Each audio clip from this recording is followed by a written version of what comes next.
இந்த இமேஜ்ல தெரியிறவன் பேரு தான் பாகு கான் அலியஸ் சாச்சா. இவன் பார்த்தீங்கன்னா, இவன் ஹியூமன் ஜிபிஎஸ்ன்னு சொல்லலாம். அந்த அளவுக்கு ஜம்மு அண்ட் காஷ்மீர்ல எவளி மலைமுகடு காடுகள், அது வழியா அதாவது ஒரு ரகசிய வழியம்லாம் இருக்கும் இல்லைங்களா? யாருக்கும் தெரியாது. அதேபோல இயற்கையான குகைகள். இந்த ஏரியாலாம் அவனுக்கு ரொம்ப அத்துப்படி. அதனால தான் இவன் பாகிஸ்தான் ஆக்குபைடு காஷ்மீர்ல 1995லேருந்து அந்த இடத்துல இருந்துகிட்டு இருக்கான். இவன் அது மட்டும் இல்லாம, அங்க உள்ள தீவிரவாத இயக்கங்களான ஹிஸ்புல் முஜாஹிதீனுடைய ஒரு ஏரியா கமாண்டராவும் இருக்கான்.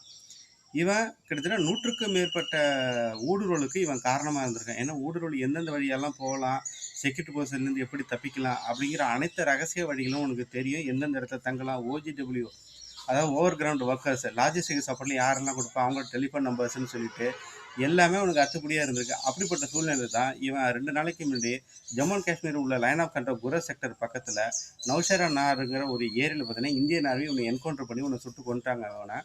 இப்ப பார்த்தீங்கன்னா